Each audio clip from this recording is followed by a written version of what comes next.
Bienvenidos a otro mensaje de Más de la Vida con Jorge Cota, un hombre joven y dinámico, comprometido al cambio positivo de nuestras familias y nuestra cultura. Y ahora, Más de la Vida con Jorge Cota. ¿Qué tal, amigos? De Saluda Jorge Cota, gracias por acompañarme el día de hoy. Hoy vamos a hablar sobre el tema de la adversidad y el sufrimiento. Yo creo que todos en alguna ocasión u otra hemos pasado por momentos difíciles. Salmos 90:10 dice, algunos llegamos hasta los 70 años, quizás alcancemos hasta los 80, si las fuerzas nos acompañan. Tantos años de vida, sin embargo, solo traen pesadas cargas y calamidades. Y espero que esa no haya sido su experiencia. Sin embargo, se ha dicho que nacemos desnudos, húmedos y hambrientos, y después las cosas empeoran. Y por supuesto que todos estamos familiarizados con la ley de Murphy. La ley de Murphy dice, si algo puede salir mal, saldrá mal. Aunque yo me he dado cuenta que hay otra ley en este mundo, la ley 50-50-90. Cada vez que piense que tiene 50-50 de oportunidades de que algo salga bien, hay 90% de posibilidades que salga mal. Pero el tema de hoy representa el tema más cuestionado. De hecho, un sondeo les preguntó a las personas si tuviera la oportunidad de preguntarle cualquier cosa a Dios, sabiendo que le respondería, ¿qué le preguntaría? La respuesta número 1 fue, ¿por qué hay dolor y sufrimiento en el mundo? Piénselo, la pregunta número 1 en la mente y corazón de la gente es ¿por qué? ¿Por qué existe el dolor y el sufrimiento? De hecho, Jesús hizo la misma pregunta cuando estaba en la cruz, dijo, Señor, Señor, ¿por qué? ¿Y sabe qué? Dios no le respondió. Dios no contesta a esa pregunta porque la mayoría de las veces no estamos buscando una respuesta, sino estamos buscando una discusión. Y Dios simple y sencillamente no va a entablar una discusión con nosotros. Al final del día, no necesitamos una respuesta, necesitamos una intimidad con Dios. Y aunque quizás Dios nunca nos diga el por qué, debemos saber qué responder cuando alguien nos pregunte sobre el mal, el dolor y el sufrimiento. En 1 Pedro 3:15-16 dice, estén siempre preparados para responder a todo el que les pida razón de la esperanza que hay en ustedes, pero háganlo con gentileza y respeto. De manera que si la pregunta número 1 es, si Dios es bueno, ¿por qué permite el sufrimiento? Tenemos que saber cómo responder. Entonces hoy quisiera señalar 5 cuestiones sobre el mal y el sufrimiento del mundo. La primera cuestión, anótela, es que Dios no nos ha dicho todo. Dios no nos ha dicho todo. 1 Corintios 3:12 dice, porque ahora vemos por un espejo veladamente, pero entonces veremos cara a cara, ahora conozco parte, pero entonces conoceré plenamente, como he sido conocido, y ahora permanece la fe, la esperanza y el amor, estos 3, pero el mayor de ellos es el amor. Y no debemos permitir que nuestro limitado entendimiento nos ciegue de confiar en Dios. Somos seres finitos, incapaces de comprender la verdad infinita. Es como intentar de explicarle a un niño cómo funciona la fusión de un átomo. Simplemente no lo va a entender. ¿Alguna vez ha manejado en la neblina? Es difícil manejar en la neblina, ya que no puede ver mucho hacia adelante, su visibilidad siempre está restringida. En un sentido espiritual, eso es lo que Pablo les está diciendo a los cristianos de Corintios. Así como en la neblina, tenemos suficiente luz para seguir adelante. Ahora vemos veladamente, dijo, pero algún día todo tendrá sentido. Y entre tanto permanece la fe, la esperanza y el amor. Alguien dijo, las cosas salen mejor para la gente que saca el mejor provecho de la forma en la cual salen las cosas. Ahora bien, ¿qué es lo que sabemos sobre el mal de este mundo? Anótelo. Sabemos que Dios no es el autor del mal. Escríbalo, Dios no es el autor del mal. Génesis 1:31. Y vio Dios todo lo que había hecho, y he aquí que era bueno en gran manera. Señores, Dios creó un mundo bueno en gran manera. El proceso creativo no incluía la maldad. Nada fue diseñado para que muriese. No había violencia. El león y el cordero descansaban juntos. Ese era el plan perfecto de Dios. Dios no tiene nada que ver con la maldad. Santiago 1:13. Cuando alguno es tentado, no diga que es tentado de parte de Dios, porque Dios no puede ser tentado por el mal, ni Él tienta a nadie. En el texto original lo deja bastante claro que Dios ni siquiera indirectamente está relacionado con el mal. El mal está en completa contradicción al carácter de Dios. Ahora, quizás se esté preguntando, entonces, ¿cómo se originó el mal? Y aunque Dios no es el autor del mal, Él permitió el potencial para el mal. Déjeme explicarlo. Dios les dio a los seres humanos libre albedrío, la facultad de elegir. Es el poder más grande del universo. Ser creado a la imagen de Dios significa ser libre para elegir. No somos criaturas de instinto. Ahora bien, lo más grande del universo es el amor. Sin embargo, el amor exige libre albedrío. No es amor si no hay libertad de elegir. Si usted compra una muñeca programada para que le diga te amo cada vez que usted presiona un botón, eso no es amor. Como puede ver, el amor verdadero no puede ser programado, solo elegido. El amor siempre requiere el potencial de elegir otra decisión, aunque sea la decisión equivocada. Ahora, quizás esté pensando, bueno, ¿a poco Dios no sabía que íbamos a elegir equivocadamente? Desde luego que lo sabía, pero se arriesgó creando a la humanidad sabiendo que algunos no lo iban a amar. Dios tomó el mismo riesgo que cada padre toma al decidir tener hijos. Cuando usted decidió tener hijos, tomó un riesgo grandísimo. Había una gran probabilidad de que sus hijos experimentarían problemas y dolor. Había una gran probabilidad de que sus hijos quebraran su corazón o que lo rechazarían. Y sin embargo usted decidió tenerlos. ¿Por qué? Una sola palabra. Y este es el amor. Y lo mismo es con Dios.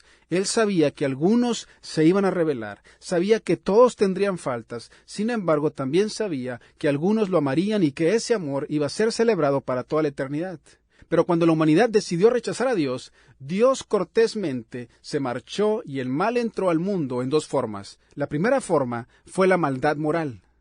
Esto incluye todo el dolor y problemas causados por una humanidad insensible, egoísta y brutal. Este es el mal que nace de los prejuicios, las guerras, el odio y las envidias. La atrocidad del hombre hacia el hombre es responsable por el inmenso mal que existe en el mundo. De hecho, el 95% del mal en el mundo proviene del abuso del libre albedrío. El 95% de todo el mal en el mundo es maldad moral que puede ser corregido por la humanidad si quisieran.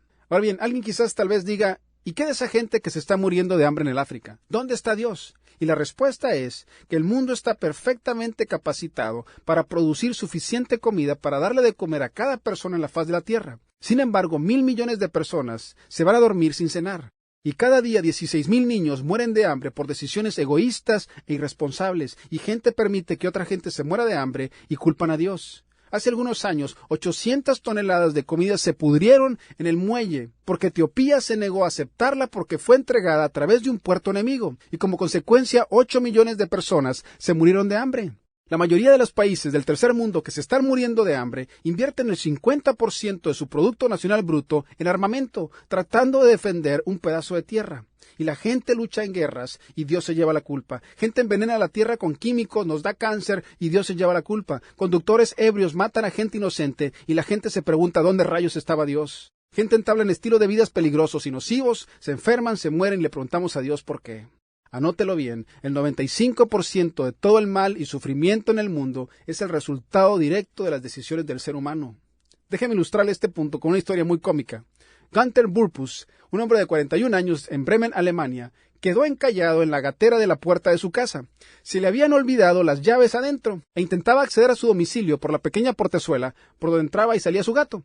Y sus gritos de auxilio atrajeron a un grupo de estudiantes bromistas que le bajaron los pantalones y le pintaron el trasero de azul, le plantaron un narciso entre sus glúteos y colocaron a su lado un cartel declarando que se trataba de un espectáculo. En el cartel se podía leer lo siguiente: Alemania resurge, ensayo sobre arte en la calle, por favor den alguna limosna. Y el hombre estuvo atascado 2 días mientras los transeúntes ignoraban sus ruegos de ayuda y le lanzaban monedas. Sus gritos eran entendidos como parte del arte. Finalmente una viejecita llamó a la policía tras observar que un perro llevaba un rato husmeando en las partes traseras del señor Burpus. Pero bueno, ¿qué de los desastres naturales? ¿Qué de los desastres naturales?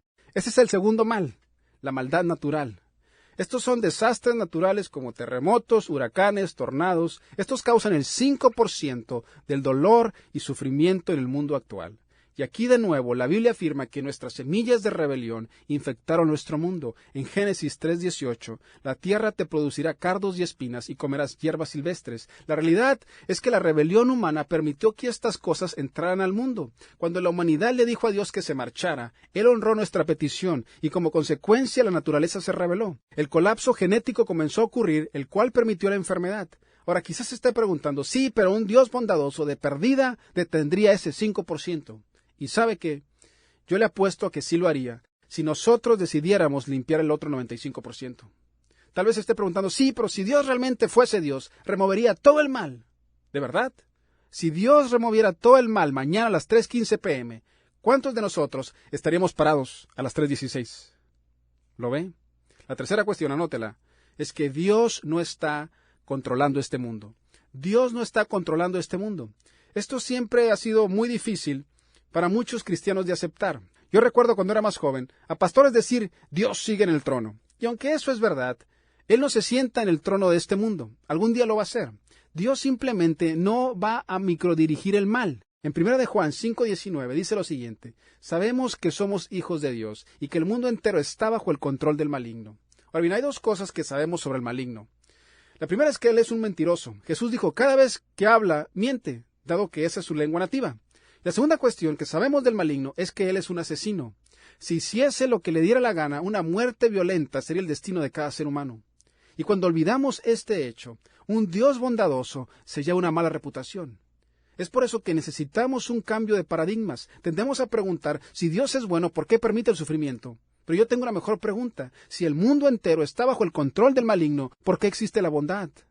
Y la respuesta es que Dios no quitará el mal, pero sí lo restringe. Dios no quitará el mal, pero sí lo restringe. Segunda de Tesalonicenses 2:17 afirma que el Espíritu de Dios está restringiendo el mal.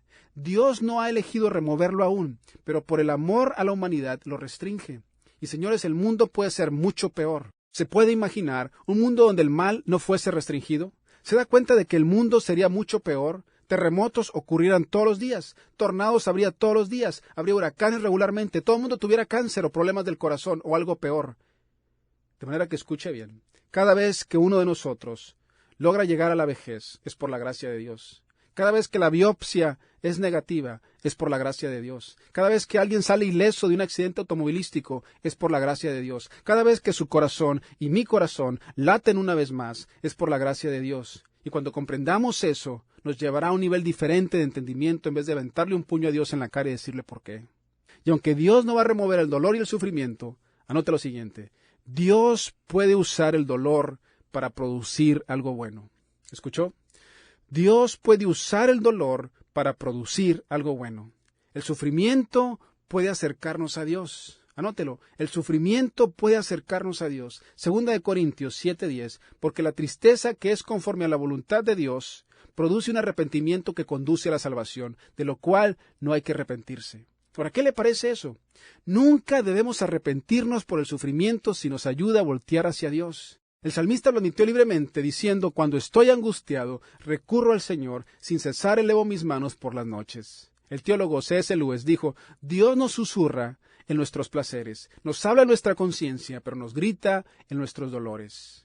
Anótelo, el sufrimiento puede corregir nuestro carácter. El sufrimiento puede corregir nuestro carácter. Segunda de Corintios 7:10, la tristeza que proviene de Dios produce el arrepentimiento que lleva a la salvación, de lo cual no hay que arrepentirse, mientras que la tristeza que proviene del mundo produce la muerte. Fíjense en lo que ha producido en ustedes esta tristeza que proviene de Dios. Qué empeño, qué afán por disculparse, qué indignación, qué temor, qué anhelo, qué preocupación, qué disposición para ver que se haga justicia. Eso, señores, es disciplina divina. Dios nos ama tanto que nos corrige, y muchas veces confundimos disciplina con el castigo. El castigo involucra retribución, la disciplina involucra amor. No hay nada agradable acerca de eso, pero cuando se termina produce muchas cosas buenas. Como puede ver, nunca podremos saber lo que es la felicidad hasta que hayamos experimentado la tristeza. Jamás sabremos lo que es la fe hasta que se nos haya probado. Nunca sabremos lo que es la paz hasta que experimentemos el conflicto. Jamás sabremos lo que es la confianza hasta que nos hayan engañado. Nunca sabremos lo que es el amor hasta que lo perdemos. Anótelo bien, el sufrimiento será usado para bien.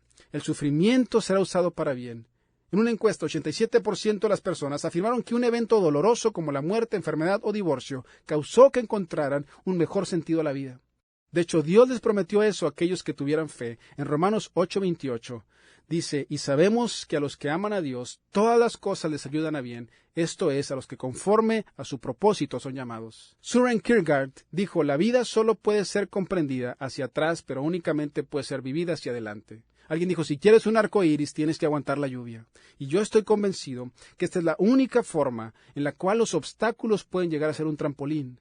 Entienda esto, la tarea frente a nosotros nunca es tan grande como el poder que está en nosotros. Y anote lo siguiente, Dios traerá un fin a todo el mal. Dios traerá un fin a todo el mal. Y la tierra será restaurada al plan original de Dios. Romanos 8:21, porque también la creación misma será libertada de la esclavitud de la corrupción, a la libertad gloriosa de los hijos de Dios. Y cada injusticia será corregida. Cada injusticia será corregida. Apocalipsis 20:12. Vi también a los muertos, grandes y pequeños, de pie delante del trono. Se abrieron unos libros y luego otro, que es el libro de la vida. Los muertos fueron juzgados según lo que habían hecho, conforme a lo que estaba escrito en los libros. El mar devolvió a sus muertos, la muerte y el infierno devolvieron a los suyos, y cada uno fue juzgado según lo que había hecho. Ahora bien, estos pasajes se refieren al 95% del mal del mundo. Los creyentes no estaremos en este juicio. Pero toda esa gente malvada que supuestamente se ha salido con la suya serán obligados a rendir cuentas, y los asesinos tendrán lo suyo, y los terroristas tendrán lo que les espera, y toda esa gente que ha hecho una fortuna matando a niños inocentes tendrán lo suyo. ¿Sabe por qué? Porque Dios no paga al final del día, pero al final sí paga.